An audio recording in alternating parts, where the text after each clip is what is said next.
你现在能呼吸，你能思考，你能感受到自己的存在，这件事本身就是整个宇宙里最不可思议的奇迹。这不是因为你有多聪明，也不是因为你付出了多少努力，仅仅是因为在无量无边的时间长河里，在无数次的流转与沉沦之后，你的这缕意识终于走到了这一步。这件事发生的概率低到无法想象。佛陀曾说过，它比任何神迹都更难出现。他在经中抓起一把土，让沙粒从指尖慢慢落下。他看着弟子们说，得人身者如爪上土，失人身者如大地土。我希望你先停在这里，在脑海中刻下这个画面。你此刻所见的是指甲缝里那几粒微尘，那就是你，那就是正在呼吸的所有人类。再看一看脚下那无边无际延伸出去的辽阔大地，每一粒沙，每一颗尘，都是在暗流中沉浮的众生。这段话出自《大般涅槃经》，是佛陀入灭前对弟子的终极教诲。在另一部经典中也有相似的记载。看，他没有说什么艰深的道理，他只是抓了一把土，就这么一个简单的动作，彻底揭开了整个轮回宇宙的残酷结构。这部经典里还有一句话，人生难得如幽昙花，幽昙花要3000年才开一次，开花的时候诸佛现世，天地震动。佛陀用这种花来比喻人生，那不是修辞，那是他亲眼看见的真实。在佛的视野里，宇宙不只是肉眼可见的这一层，6道轮回的世界里，生的数量是无法用数字形容的天文巨量，地狱、恶鬼、畜生、阿修罗、人天这6条路，数不尽的意识在其中流转，沉浮挣扎，轮回不止。而人道在这6条路里是比针尖还小的存在。人生难得这4个字绝不是随口说说，它是整个修行体系的基石。如果你不懂人生有多难得，你就不会懂为什么要修行。如果不懂为何修行，你便不会明白这一生究竟要走向哪里。接下来我要带你走进一个被大多数人遗忘的古老秘密。我们会从一个生命的故事开始，从一个你绝对意想不到的角度去看见这条路到底有多漫长，那道门到底有多窄，而我们究竟用了多少劫才走到今天站立的地方。在这个故事开始前，我想请你做一件事，你在心里默念一句，愿我珍惜此生，不负此生。这不是仪式，这是对你自己的提醒。每当我们说出这句话，就像在内心深处点亮一盏灯。故事要开始了。在很久很久以前，有一只蚂蚁，它没有名字，它也不知道自己叫什么，它只是存在着在某个无法用语言描述的时间坐标里，以一种极其微小的形态感知着世界。在经典的记述里，从毗婆尸佛住世的年代算起，也就是距今91劫以前，有一道意识一直在流转，始终未能获得人身。你知道一劫有多长吗？有一种比喻是这样说的，有一座方圆40里的巨石，每隔100年会有一位天人从天而降，用最轻薄的丝绸拂过它一次。等到这块巨石被丝绸磨平，一劫还没有结束。那道意识最初的记忆是黑暗，那是一种彻底的黑暗，没有温度，没有声音，甚至没有时间流动的感觉，那里的时间是凝固的，那是地狱。那道意识在里面待了不知道多久，它没有手，没有脚，没有眼睛，没有固定的形态，却拥有比任何人间痛苦都敏锐的感知力。可怕的是，那感知力只用来接受痛苦。你能想象只剩下感受痛苦的能力是什么样吗？没有思想，没有希望，没有任何这一切会结束的信念，只有痛苦和更多的痛苦。是什么把他带到那里的？是一念嗔恨。是很久很久以前，那道意识在某一次短暂的人形经历中，用极大的恶意对待了另一个生命。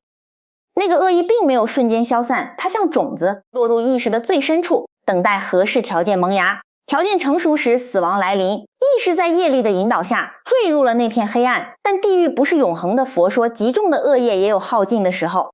当那道意识从黑暗里浮出来，他以为自己解脱了，他错了，他来到了恶鬼道。恶鬼道有光，有颜色，有空间，有其他存在的影子，但那种有比黑暗更残忍。他有了喉咙，有了胃，有了嘴巴，可无论吞下什么东西，在入喉的瞬间就化为烈火，把他的内腔烧得干干净净。他有了眼睛，能看见水，能看见食物，可每一次靠近那些东西，就在他面前蒸发消失，或者变成腐烂的尸体。你有没有体验过饥渴却喝不到水的感觉？把那种感觉放大10000倍，再放大10000倍，然后告诉自己，这种感觉将持续数百年、数千年，中间没有任何片刻缓解。这就是恶鬼道的日常。那道意识就在渴望与灼烧之间无限往返。他不知道为什么会在这里，他只知道饿，只知道渴，他的每一个细胞都在呼喊满足，而呼喊永远得不到回应。又是许多劫以后，恶鬼的业力渐渐消尽，那道意识再次转生，这一次他有了一个可以在大地上行走的躯体，他成了一只蚂蚁。如果你觉得做了动物总比地狱恶鬼好，那你就低估了畜生道的困境。他以蚂蚁的身体活着，有触角，有6条腿，有复眼，可以看见光影。他每天搬运食物，修建巢穴，躲避天敌，照顾遗卵，繁衍后代，然后死去再生，再搬运，再死去。但是最深重的困境不是劳累，不是短寿，不是随时会被踩死的脆弱，最深的困境是他无法思考，他没有能力问自己，我为什么在这里？我从哪里来？我可以怎么选择？他只有本能，本能驱动着他，像一台精密却全无自觉的机器，日复一日运转，从不停止，从不质疑。这才是畜生道最可怕的地方，不是苦，是愚痴，是那道意识被彻底裹住，无法自见，无法行转，无法产生哪怕一丝想要离开的念头。因为连离开这个概念对蚂蚁来说都是奢侈。它在蚂蚁的身体里活了一世又一世，死去再生，又是蚂蚁，又是某种虫，又是某种鱼，又变回蚂蚁。业力有它自己的精密逻辑，它不是残酷的惩罚者，只是一台如实运作的机器。你种什么它就结什么。那道意识在无量世的畜生道里打转，每一世都有微薄的感知，却始终没有足够的善业积累能叩响人道的门。那道门是什么样子？他看不见，感觉不到，甚至不知道那道门存在，但门一直都在。在经历了无数蚂蚁的生死轮回后，有一世发生了一件极微小的事。一个修行人走在山路上，正要踩下去的那一步忽然停住了。他低头看见了那只蚂蚁，正背着一粒比身体大3倍的食物，吃力地爬着修行人，绕开了他，继续前行。那只蚂蚁什么都不知道，它只是继续爬。但就在那一刻，有什么发生了？不是发生在修行人身上，而是发生在他身上。在那道意识深处，极其微薄，细如发丝的一缕东西被触动了，那不是觉悟，不是顿悟，只是一缕说不清楚是什么的东西。后来的经典把这种东西叫善缘。蚂蚁死去又转生，这一次它成了一只稍大点的虫子，生活在一棵树下，那棵树的根部。每天有一位老僧在打坐，老僧的呼吸，老僧诵经的声音，老僧内心极其安稳的状态。这一切像无形的频率日夜渗入树根，渗入泥土，渗入他所在的那个空间。他依然不懂这是什么，但他意识里那缕细如发丝的东西慢慢变得粗了一点点。他又死去，又转生，这一次他又是蚂蚁，但这一世他在一座寺院的地砖缝隙里生活。每天有人在念经，有人在礼拜，有人在供灯，那些光，那些声音，那些气息持续浸润着他所在的那片小小世界。这样在极其漫长的岁月里，他积累着那些微薄的几乎不存在的善缘。没有哪一世是惊天动地的，没有一世是我终于觉悟了的戏剧性转折，只是一点一点又一点的累积着。然后有一天他站在了那道门前，他当然不知道那是一道门，只是在某一次死亡与转生的交界处，他感到有什么不同。以往被黑暗席卷，被业力牵拽的感觉，这一次有了一丝松动，有一个模糊的方向，隐约在远处透出某种光，那道光的方向就是人道。他的意识在那个交界处停了一下，他站在门口，就差那么一点点。然后他做了一件事，或者说意识里自然浮现出一个极其微弱的倾向，不想伤害对面。有另一道快要消散的意识奄奄一息，他的意识里没有升起任何掠夺或侵占的冲动，只是让他去，就是这个让他去。门开了一道缝，但就在这个瞬间，另一股力量出现了，那是远古深埋的嗔恨业种，最初把他拖入黑暗的那颗种子的余震。它不是以愤怒的样子出现，它是以恐惧出现，对未知，对无法掌控的未来的恐惧，引发了一丝抗拒，一丝收缩，一丝我不确定。门又关上了，他再次落入畜生道。这一次他又在轮回里转了不知多少世。讲到这里需要稍作停顿，不是因为故事结束了，而是请你在这一刻感受一下这件事的分量。那里差一点点就能开门的意识，那道差一点点就能穿越的门槛，那不是别人的故事，那是每一个在轮回里辗转的意识都曾经历过的瞬间。而你此刻坐在这里，意味着你曾经不止一次站在那道门口，而且在某一次你真的走进去了。你是怎么走进去的？那才是这一切最深的奥秘。要理解那道门为什么会在那个瞬间打开又关上，我们必须认真谈一件事。那道门的构造它不是随机的，不靠运气，不靠许愿或祈祷就能打开，它有极精确的条件。放在今天的语境下看，比许多人想象的更为严苛。首先要明白人道在整个六道结构里的位置。六道不是简单的好坏排列，天道不是终点，地狱不是惩罚，这整个结构是一台根据意识状态自动分配的系统，意识是什么状态，就进入与那个状态相应的世界。人道之所以特殊，是因为它处于一个极其精准的中间地带，苦乐参半，刚好苦道足以让你想改变，刚好乐道足以让你有余力去思考。这个设定是六道里最难复制的。那么什么样的意识状态对应人道？最根本的门槛是五戒，不杀生，不偷盗，不邪淫，不妄语，不饮酒。这不是5条规定，这是5种意识质地。不杀生意味着这道意识里有对其他生命的基本尊重，不妄语意味着这道意识里有对真实的基本维护。但这里有一个极关键又极容易被忽略的细节，要中品持戒清净才能得人身。不是我没有杀过人，不是我大概还不错，而是在心念的层次上，这些戒律被真实的持守，不是勉强，不是表演，而是从内在升起的一种自然倾向。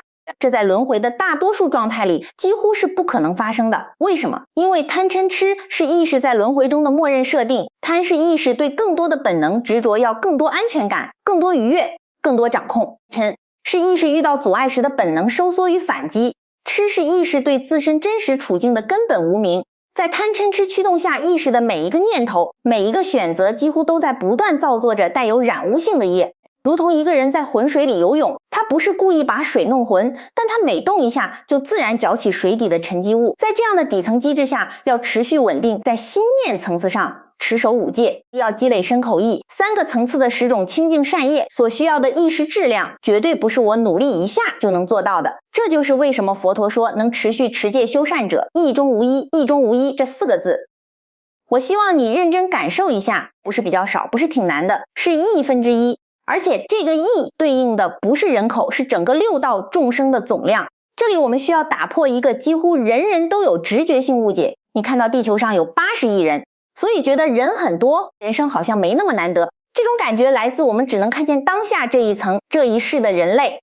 但佛陀的描述从来不是只看这一层，他看的是6道全景。他说地狱里的众生如同大地的微尘，多到无法计数。恶鬼道众生如恒河沙，恒河里有多少粒沙，就有多少恶鬼。畜生道众生多如酒糟，酿酒剩下的酒糟里，每一粒都是一条生命。阿修罗的数量如漫天飞舞的大雪，每一片雪花都是一道意识。而人道加天道合在一起，如指甲上的土。现在再去看那80亿人，你还觉得多吗？你知道吗？在你家门口一个普通的蚂蚁穴里，大约住着几十万只蚂蚁，一个蚁穴就超过许多城市的人口。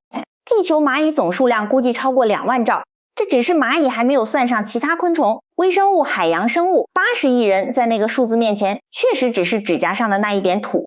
而时间的维度让这件事更加震撼。我们现在看到的是正在活着的人类，但我们看不见的是在无量劫的时间轴上，那些此刻不是人的意识们已经在非人的道里轮转了多久。这不是恐吓，这是关于宇宙时间尺度的清醒提示。我们此刻活着的每一秒，在那个尺度里是多么珍贵，多么稀薄，多么不可思议。有人会说，我相信因果，我也有做好事，应该还好吧。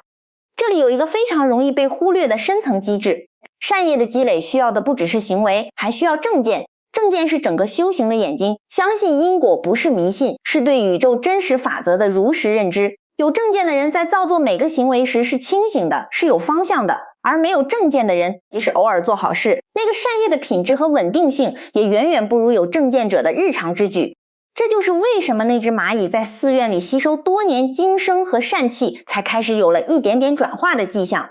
那不是偶然，那是一种连意识深层都在被慢慢渗透改变的过程。因果是宇宙最精准的算法，它不多给1分，不少给1分，如实计算每一个念头、每一个行为、每一个选择的质量和方向，然后给出与之最精确匹配的结果。这套算法不因你不知道它而停运，它已经运行了无量劫。在你知道佛教之前，在任何文明记录历史之前，一直在运行，一直如实，一直精准。现在我们来谈那件几乎没有人愿意正视的事，得人身难如登天。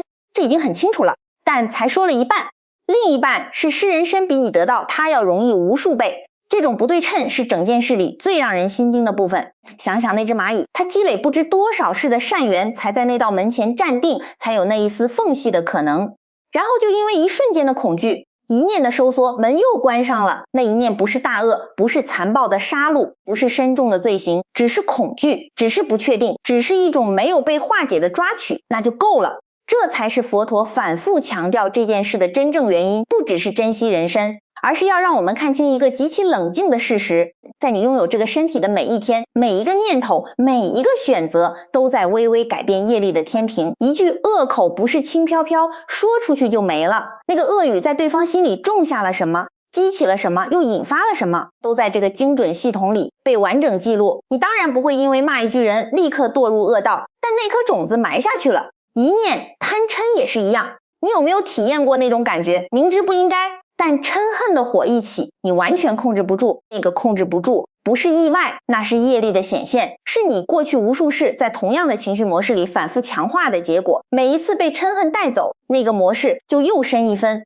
每一次你停下来，你觉知你不被带走，那个模式就薄一分。这不是修行课本里的话，这是意识运作的真实机制。现在我们来认真谈谈人生的不可替代性，这比大多数人意识到的要重要的多。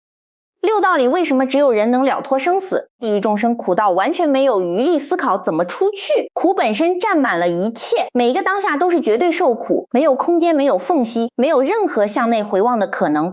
苦把意识彻底压平了，恶鬼道众生被渴求和匮乏驱动的神魂颠倒，意识的全部能量都被永无止境的饥渴消耗殆尽。那里没有我要修行这个念头的上升土壤，因为在那状态里，意识只剩下一件事，我要满足，我还要满足，我还没有满足。畜生道，如我们刚才所说，问题不在苦，在于意识被本能彻底主导，没有反思能力，没有从更高视角看清自己处境的能力。一只鸡不会在下蛋时忽然想到，也许我可以修行，它做不到，不是因为懒，是因为那个维度的意识里，那种功能根本不存在。那天道呢？天人不是很好吗？长寿、快乐，享受各种殊胜境界。天道的问题恰好是太好了，天人在那种极致的安乐里，根本不想改变，根本不会升起我要出离轮回的心。他们享受满足，岁月悠悠，寿命极长，直到天福耗尽的那一刻，才骤然陷入巨大的衰落与恐惧。但那时已来不及。经典里有一个非常动人的说法，天人将死之前会出现5种衰相：花冠凋谢，天衣沾染污迹，腋下出汗，身体发出气味，坐立不安，那就是天福耗尽的前兆。而在此之前，他们一直沉浸在快乐里，没有一刹那想过这一天会来。只有人苦乐参半，刚好苦到让你不甘心，刚好苦到让你想问为什么，刚好乐到让你有心力去思考，有时间去探寻，有智慧去分辨。这个刚好是六道里独一无二的设定，也是人道存在的最深意义。正因如此，佛陀在每一个时代都选择在人间出生，在人间成道，在人间度化众生，不在天道，不在其他任何道，就在人间，因为这里是六道里意识最有可能觉醒的地方。这就是为什么一失人身，万劫难复，这不是夸张，这是那套精准系统的真实运作方式。一个人有人身时，若没有好好利用这珍贵机会，在贪嗔痴主导下继续造作恶业，死后意识状态就是那些恶业的总和显现。那个状态与人道要求的中品五戒清净相差太远，意识就自然进入相应恶道，然后要从那里再次积累足以叩响人道之门的善业。需要多久？那只蚂蚁的故事告诉我们一种可能，91劫，而这还是他最终没有完成的那一次。他还在继续。这件事应该让每一个人感到一种深沉的不是恐惧，而是清醒的震动。但有一件事我要非常清楚地说出来，因为它在很多地方被误解了。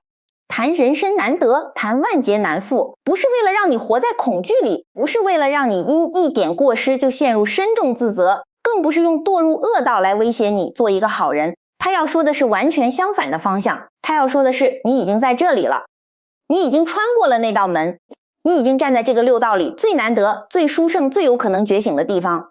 不管你经历了什么，不管你现在状态如何，你现在拥有那个最精准的条件，一个可以思考、可以选择、可以修行的人生。这件事值得你认真深刻，不带任何敷衍的去感受一次。在日常生活里，我们很容易把这个身体当作理所当然，疲惫了抱怨，生病了烦躁，事情不顺了嗔怒，欲望没被满足就贪求，这些全是人的正常反应，没有对错。但如果你能在某一个时刻，哪怕只是一个很短的片刻，想起那只在蚂蚁道里辗转了91劫都没能走到你现在所站之地的意识，你或许会感受到一种非常奇特的东西，平静而深沉，不是悲悯，不是庆幸，而是某种清醒，某种原来如此的清醒。修行不需要从宏大的誓愿开始，它可以从非常具体、非常当下的事情开始。这一念，我被嗔恨带走了，我能不能在下一念停一下，看一下这一刻我在做一件事，我是不是有意识的在做它，而不是被习气推着走。这就是人生最宝贵的地方，它给了你那个停下来看一下的能力。这个能力不是理所当然的，它是无数节的善缘堆积出来的。你有没有想过，你此刻能听到这些声音，能理解这些概念，能在内心某处感受到某种触动，这本身就是那个善缘在发挥作用。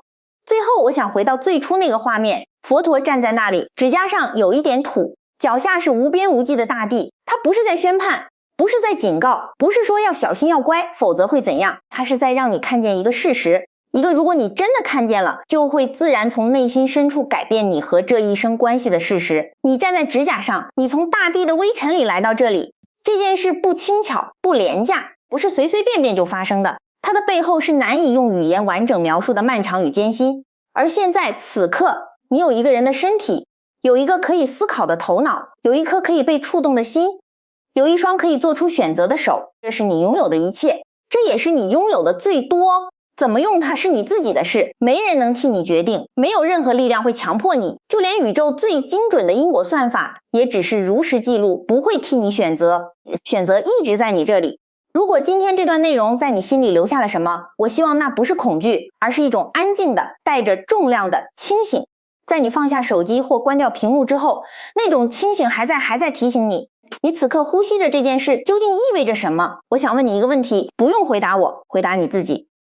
如果你知道走到今天这一步是无数节善业，无数次抉择，无数个险些坠落又重新站起来之后才换来的这一次机会，你今天会选择怎么活？不是要你出家，不是要你放弃世间一切，只是问你此刻这颗心有没有意识到自己手里握着什么？这条命不是理所当然的，这颗能思考、能感受、能选择善的心不是随便就有的，它是无量劫换来的。做人本身就是一件值得认真对待的事。如果你觉得这段内容触动了你，请点一下订阅，让这盏灯留在你的生命里。我们下次再见。